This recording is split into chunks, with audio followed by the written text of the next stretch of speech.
In this video, we are heading up the California coast towards Mendocino and Fort Bragg to ride the famous Railbikes along one of California's historic railways.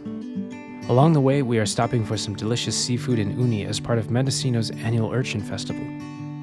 Our first stop along the way is Bodega Bay, a picturesque seaside village located on the northern coast of California, about 70 miles northwest of San Francisco. It's a small, charming community with a population of just over 1,000 people. Visitors to Bodega Bay often enjoy local favorites like clam chowder, oysters, and Dungeness crab. We came to a restaurant called the Bird's Cafe, which offered a variety of oysters to try.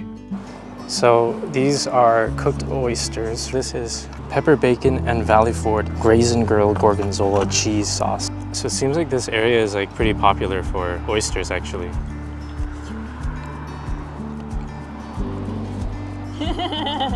You don't like it? It's not that I don't like it, it's kind of a texture thing. Like even though they're grilled, I feel like they're still somewhat raw, and that's kind of what's throwing me off here. But it's not bad. I do like the cheese sauce.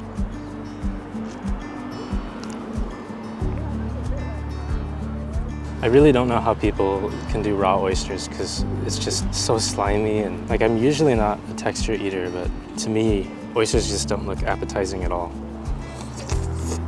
Oh. Do you want to do our last one together? Okay, fine.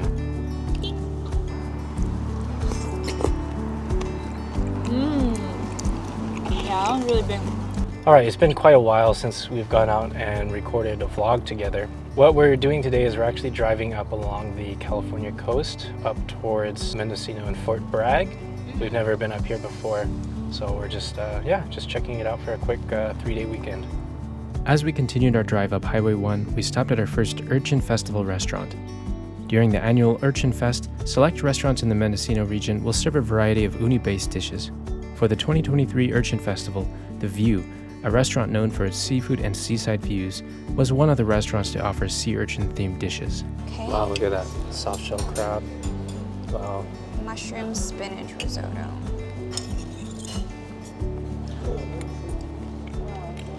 Wow, look at all those birds.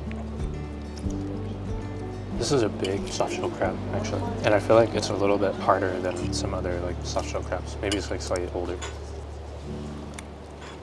It tastes really good with the risotto though. Is it lemon? I think so. Yeah, it's got some lemon taste to it. Very fresh. It's like flavored, but you can still taste the crab. That's really good too. I'm pretty excited to try the uni. So this is not something that they serve regularly, it's just for the uni fest. So this is like a flatbread with uni, like a couple different uni. Looks like just 2 in this one. This one's got 3. This one is a calamari uni with like a pickled cabbage underneath. And then this one is she said it's a seared uni with like gazpacho underneath. Let's try this. It's got the wasabi aioli. It does not have the same like creamy texture as fresh uni. Probably because it's like deep fried. Yeah, right? because it's deep fried. Yeah. That's actually pretty good. Okay, maybe I'll try the deep fried one. The uni kind of disappears into the tempura though. It still tastes good though. I like the wasabi they put in it. Should we do this one next?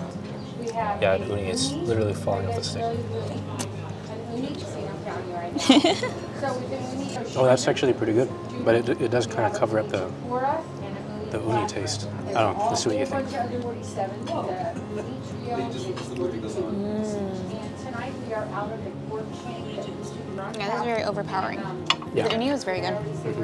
Our last one to try is the uni flatbread.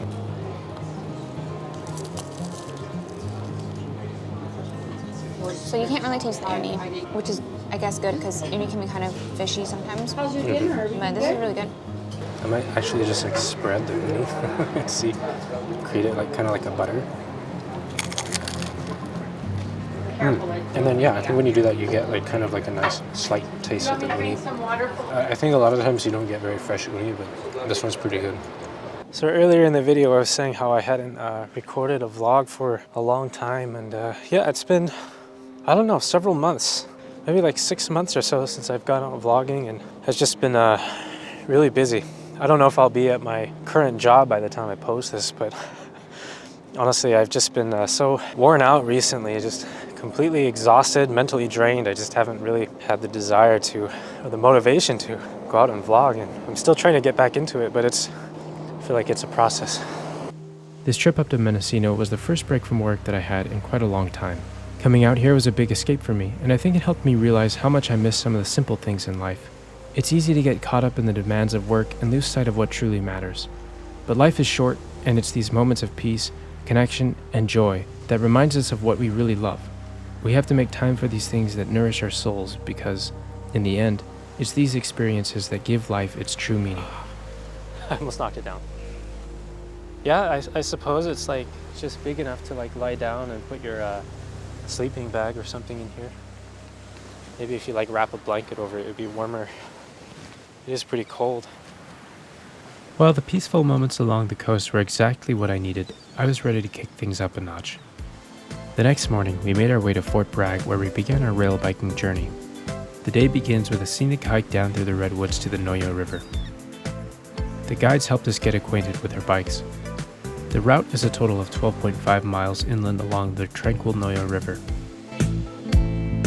Am I stuck in a time machine? I've never been where I'd like to be. Real love might be beautiful. How would I know? Far apart, but we're keeping up. A little spark's all it really takes. Wait up, take your time with me. All right, we just made it to like the turnaround point. They provide lunch for you, and we're gonna go eat it by the river or something, I guess. Okay.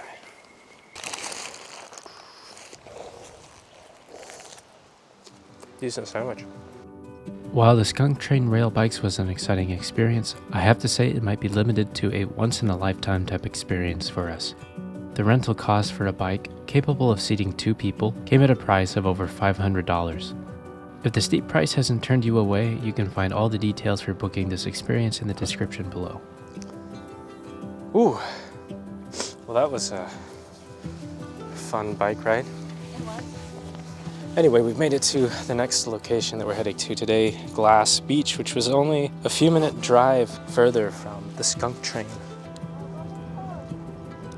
The thing is, like, they call it the Glass Beach, but I don't see any glass actually. Nor is it much of a beach. It's like mostly cliffs and rocks. I don't know, it's really cool though. And the water here is like a lot more blue compared to like San Francisco is.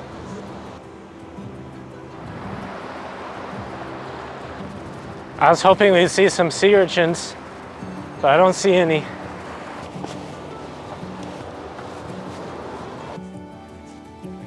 This is a little scary actually. Oh, there's a beach down here. And it's actually pretty nice. So I've made it up to Mendocino. This is another kind of like a small California coastal town. Not a whole lot here. I mean, you know, a couple of shops it looks like. A lot of interesting architecture, interesting houses. In the next few months or so, next several months, we've been talking about actually getting out of California, coming out to places like this that are kind of more rural and kind of away from like the mess of the city.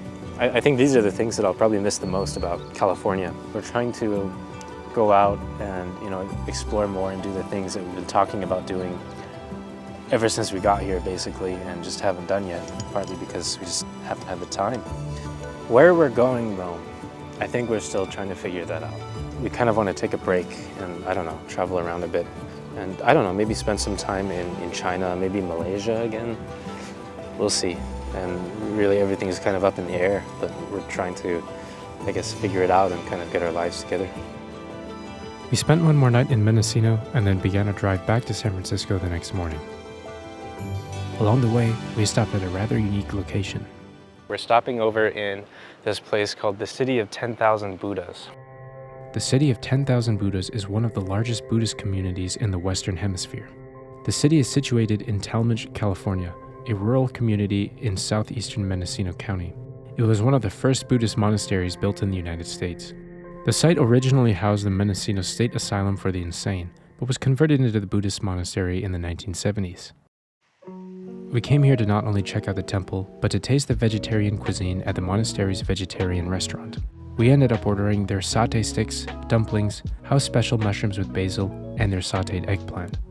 I used to think I couldn't survive on a vegetarian diet, but the food at this restaurant had such a great flavor that I have to say I might be reconsidering. If you are ever in the area, I highly recommend visiting. Alright, well that concludes our video for the day. Hope you enjoyed going around Mendocino with us and Fort Bragg, and also checking out this city of 10,000 Buddhas and their vegetarian restaurant. I really liked the food. I think it was pleasant. I think that's probably the best way to describe it, honestly. Pleasant. Hope you enjoyed it, and click the like and subscribe button if you're new to the channel, and we'll see you in the next one.